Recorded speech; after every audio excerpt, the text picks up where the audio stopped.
Welcome back to part 2 of the Elements class.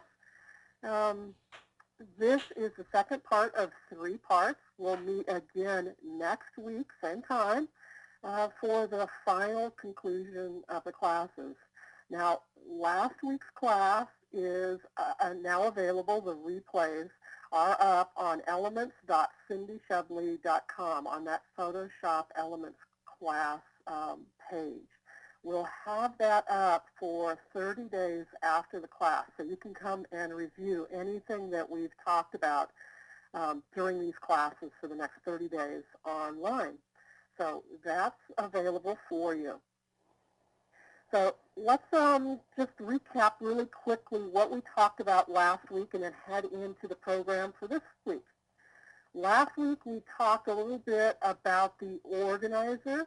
You know, why you would use the organizer to tag your collection or tag your images and your collections. We talked about your favorites and about making tags and sorting your pictures and keeping them straight.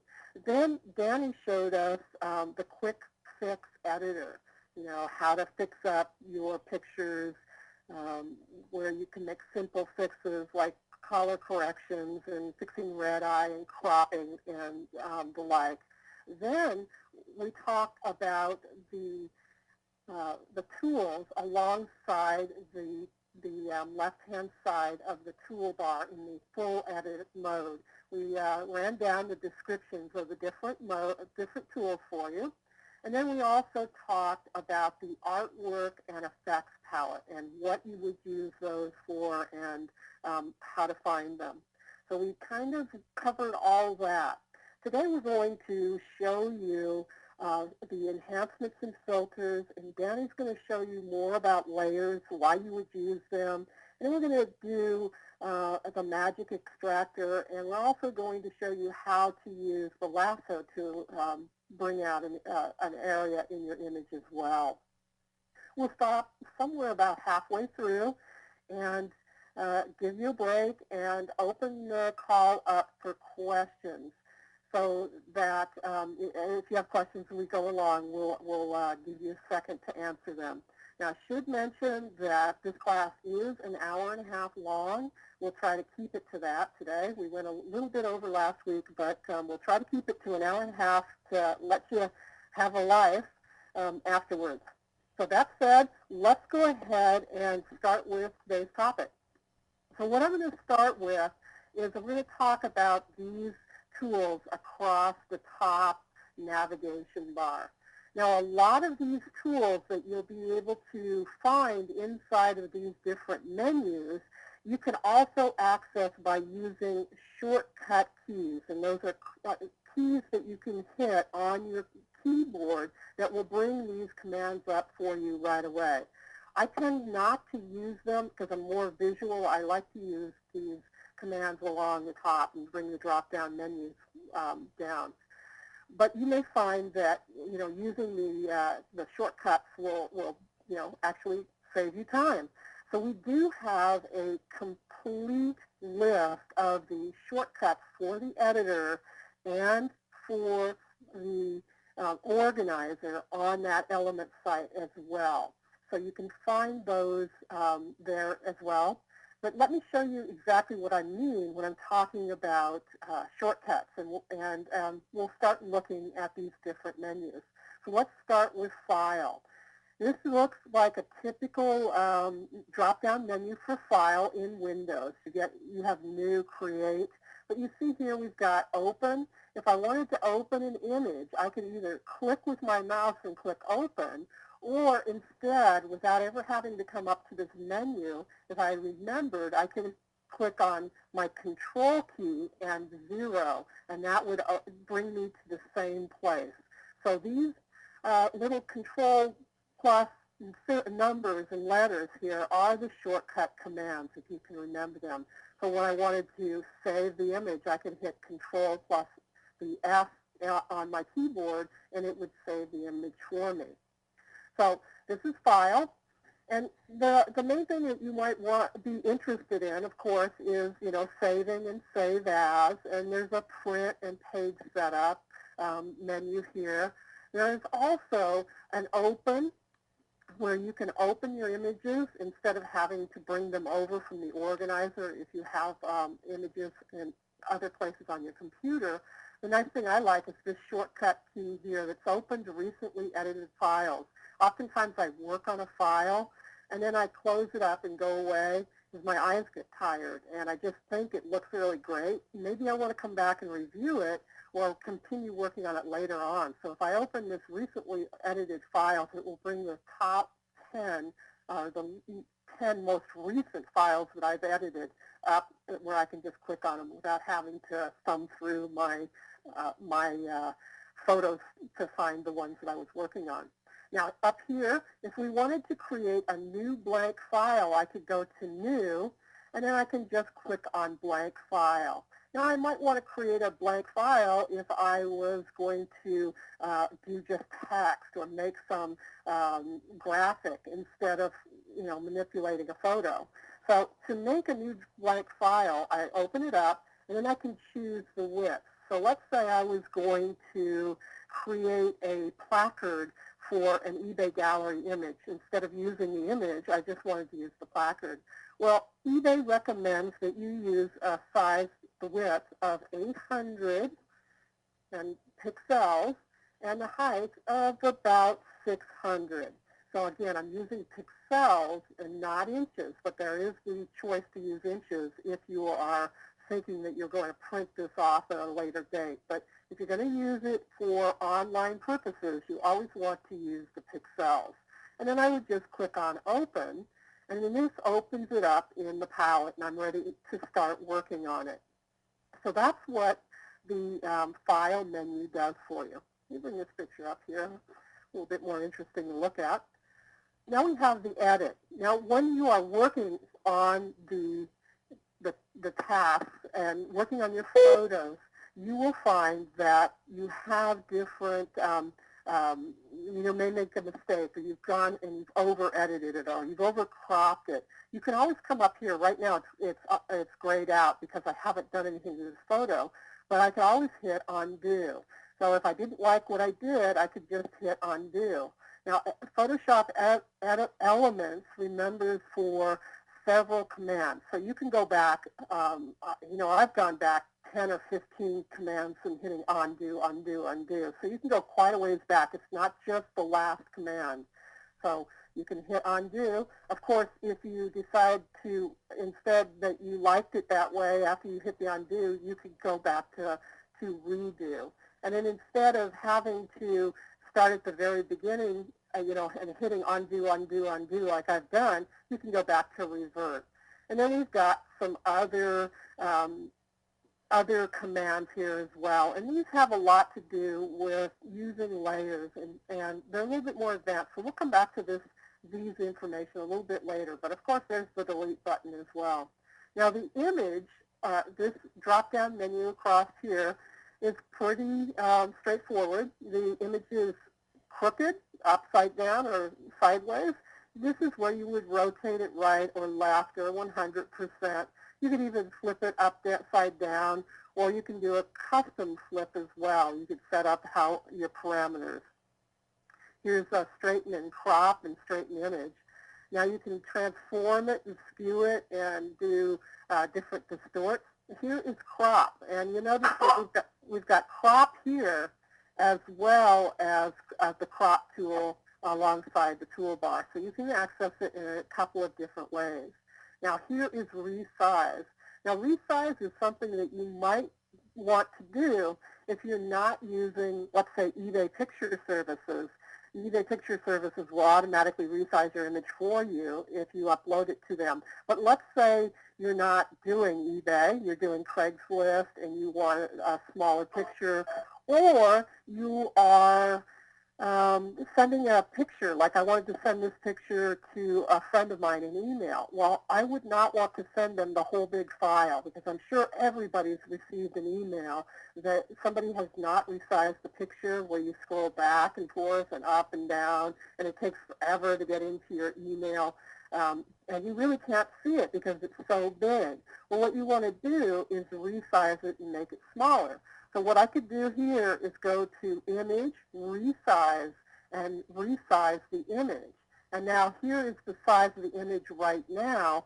And for emailing especially, we probably want to go about 600 pixels. And now it will automatically choose the right height for me.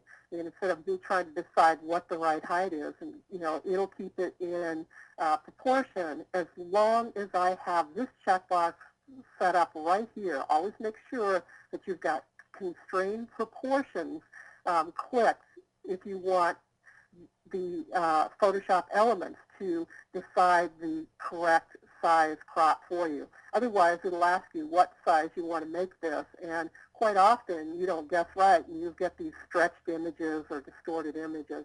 So if you leave constrained proportions clicked, the editor will do the math for you.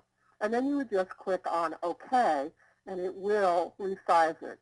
Now, it's indicated it's resized by making it smaller, but I can just use my mouse to bring it up and make it a little bit bigger.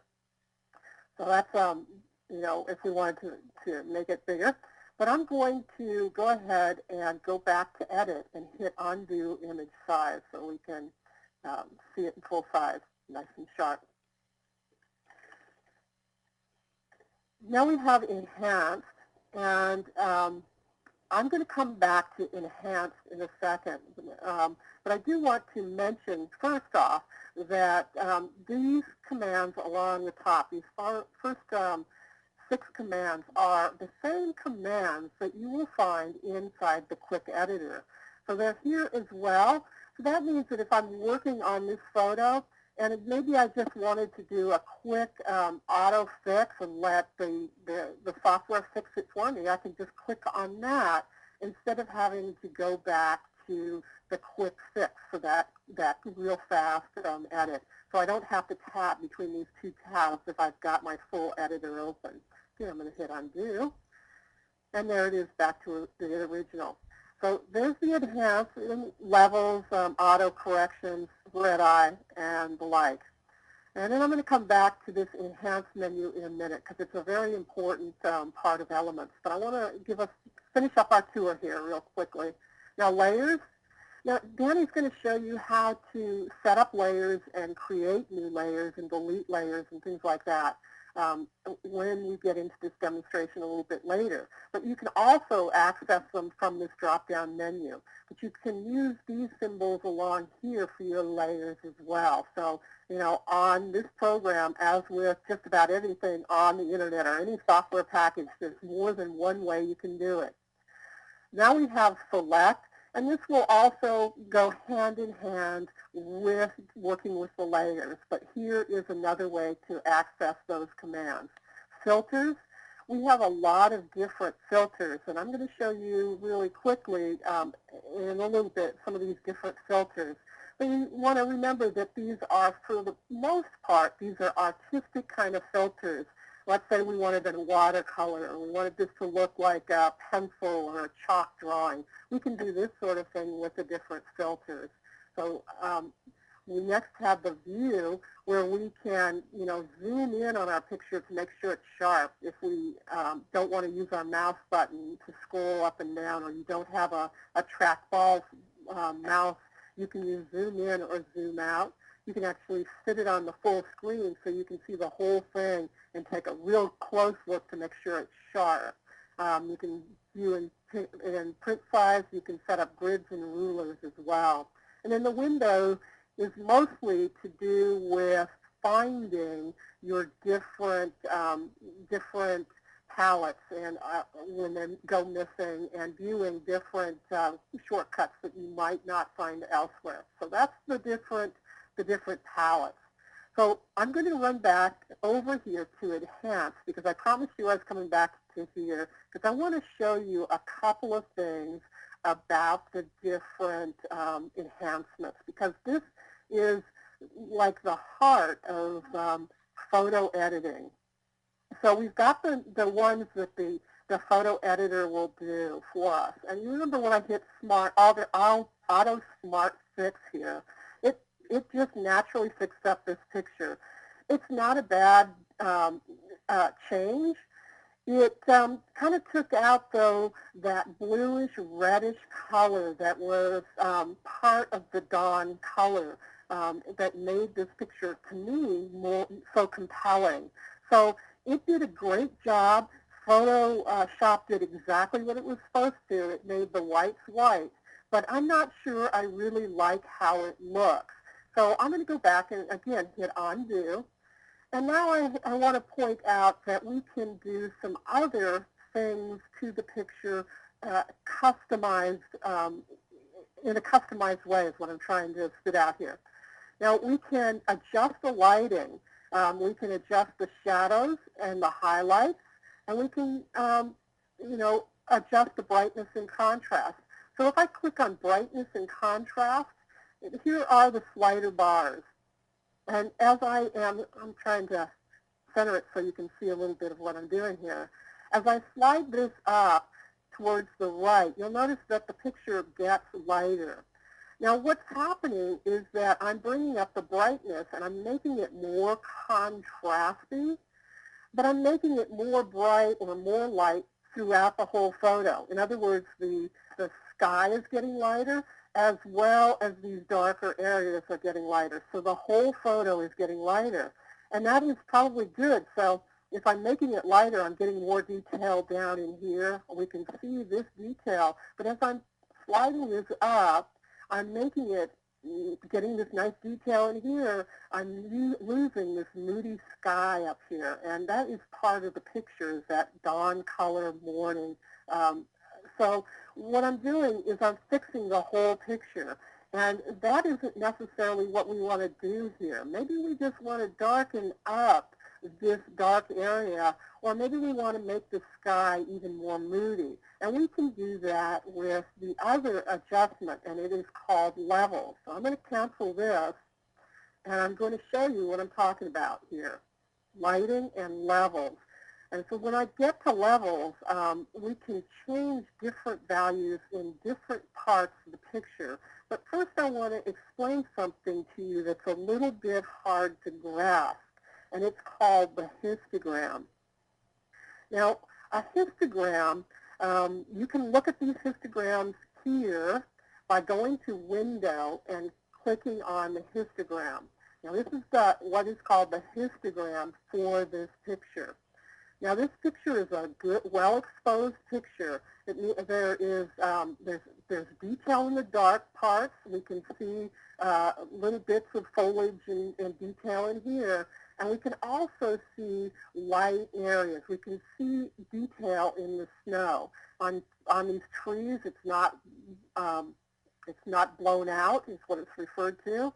So we know we've got good values throughout the whole, what's called the histogram. And you can see this is reflected here as well on this little chart. You see the peaks and valleys here are all filled in from one end of this histogram to the other.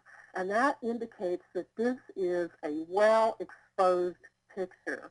Now, you can see your histogram on your camera as well. Instead of reviewing the picture on the LCD monitor, you can review this histogram. And I can tell you that professional photographers, they don't tend to look at the picture because they've looked at it through their viewfinder. They know what they're getting, and they can review it in their software to see if they like it or not. What they always go to, or they default their view to, is this histogram. Did they get a good exposure that they can work with inside of their photos editing software? So this is an example of a really good histogram. Now, I wanted to show you a good histogram, and then I wanted to show you one that is kind of so-so. So I'm going to bring this picture of this wooden path up. Now, this is a wooden path, and I can see just by eyeballing it, because I've looked at thousands and thousands of photos, that the blacks are missing, and there's no real whites here. And so even though this was taken on a sunny day, this photo looks a little bit gray and dull. And if I want to confirm that, I can go up here and look at the histogram, and I can see that what we've got here is this mountain in the middle of my histogram. but I've got nothing on this side and nothing on this side. So this indicates to me that the exposure, there's lots of depth of color here or saturation, but we're missing the lights and the darks. Let me show you why this is important and how levels become affected by this. So I'm going to go up to my Enhance menu, and I'm going to go to Adjust Lighting, and then I'm going to pick Levels. Now, remember we were just looking at that histogram. Bring this over here. And here's that histogram again. And if you look directly below the histogram, you see some colors here. And it's actually a scale from black all the way to white. And this histogram is indicating, if you bring this straight down, it's indicating that this is the blacks, and we're missing the blacks, like I was just saying, and we're missing a lot of the whites as well. Well, this is where it gets to be kind of nifty or cool in Photoshop Elements, is that we can use these levels, which are fairly easy to do. It's just sort of understanding the theory that's hard. We can just slide this bar up, and now what it is telling Elements is that what we want to do is take all these values here and make them black, so we get a nice dark black picture. Let me slide this back and see what happens. We go back to that muddy picture, but if I slide this a little bit over, now I'm getting some blacks in there, and we're getting more depth of color or saturation. Now I can do the same over here.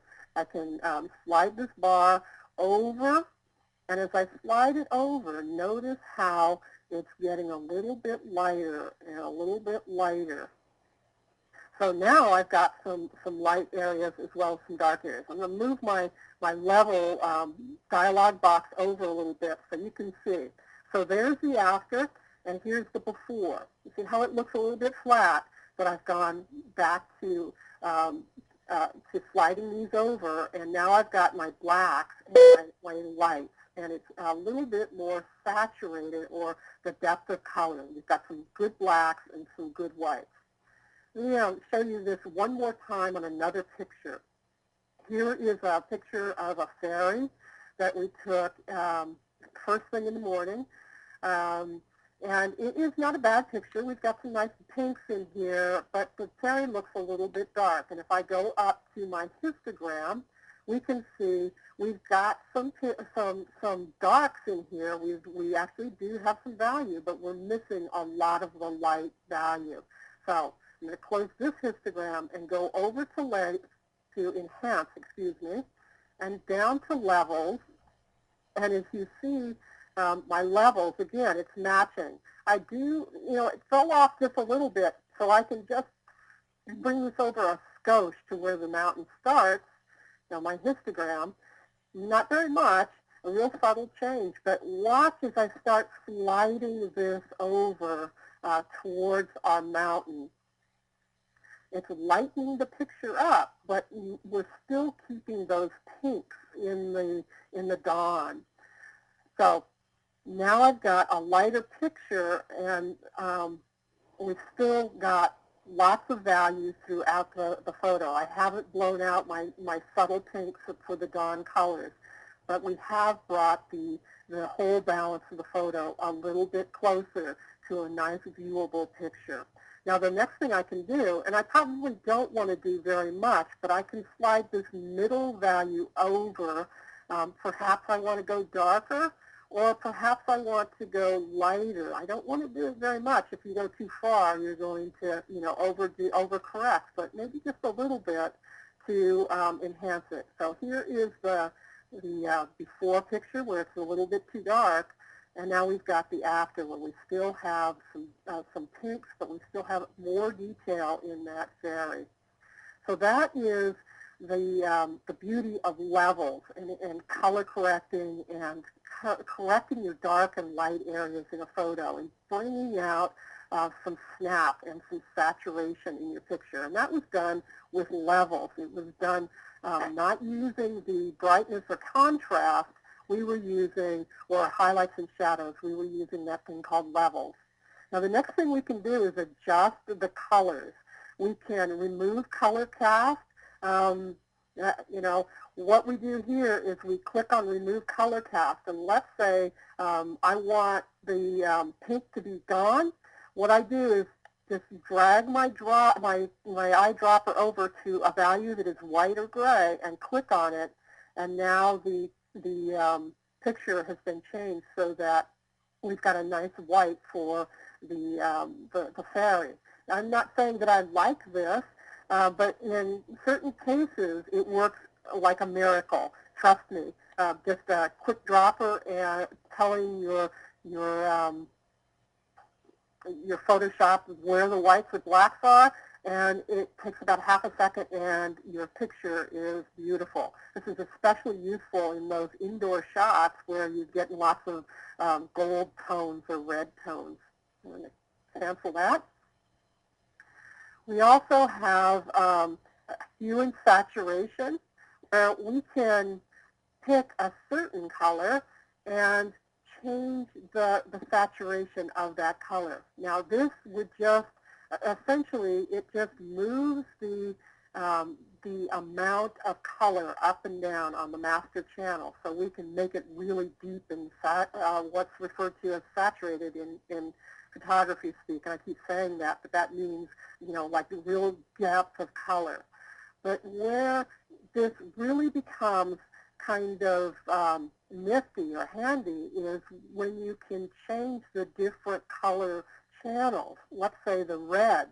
Maybe I want to, you know, saturate my reds a little bit more or a little bit less in this picture. As I slide this over, see the pinks are becoming even pinker. I'm not losing the white in the boat, but I'm getting a nice dark pink in the dawn there.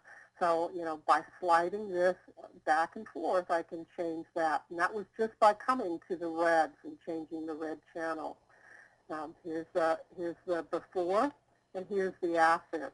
So, you know, we probably don't want to go overboard because we do want it to be subtle, but these are changes that you can make to these pictures and even individual color values as you're fixing up your pictures. It can be a lot of fun for a shutterbug like me who can spend hours just manipulating my different colors. Now there's adjust color curves as well. And this, you know, if you're not sure, if it still doesn't look quite right and you're not sure what it is that it's missing, you might want to come in here and just click on these different samples and see how it's changing and if you like any of these different views. Increase contrast, you know, makes it dark again. Maybe I want to increase the midtones. In other words, make this boat a little bit lighter against that background so we can see some more detail. But we can also go into the advanced options and increase, you know, maybe that's just not quite enough for me. I've got to, you know, adjust those highlights just a little bit more in the midtones. And we're talking about just like the midtones, not especially the real light areas, the dark areas. I can just slide it back and forth to make it lighter or darker. You know, again, we want to just make subtle, small changes to see how it goes. And as we do those changes, we can always preview it as we're going along. Now, if I like that change, I can say OK, or I can click the preview and say, oh, is it better? Did I make it better or didn't I? And if I, you know, if I did, then I can say OK. If I didn't, I can continue sliding these bars around as we go along. Bring up this picture,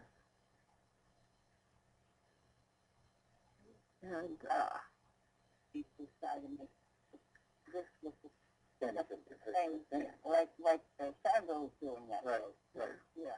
And we can see here we can adjust the midtones really quite quickly to choose. Maybe I want this more contrasting and more dark, or you know, darken the highlights. So you can see that we're able to just one click and change the different values of a picture with not very much work. Now the one I want to show you is adjust color for skin tones. So let me bring up Janelle and Marlene here.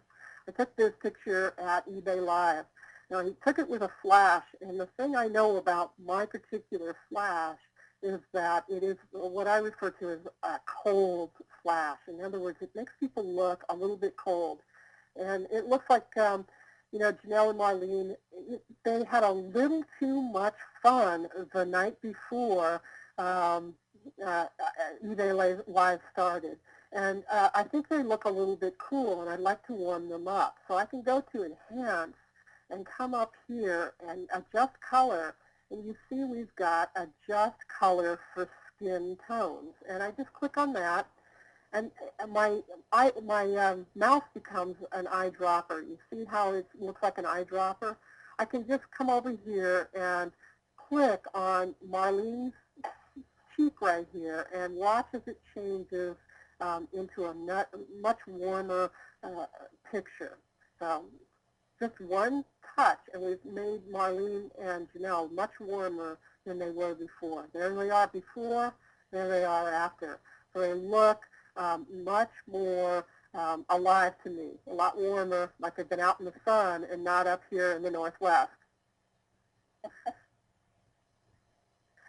Now, the final thing that I want to show you in the Enhance menu is the Unsharp and Adjust Sharpness mask. And we'll talk about these a little later on. But usually, after you've fixed up your photo and you've made a lot of changes to that, especially if it's a JPEG, JPEGs are what's referred to as lossy format. In other words, every time you adjust something on a JPEG, it compresses the format a little bit, and you lose sharpness. So the last thing that you want to do, and I do mean the last thing you want to do, we're jumping the gun here, but the last thing you want to do before you hit save ever is to adjust the sharpness.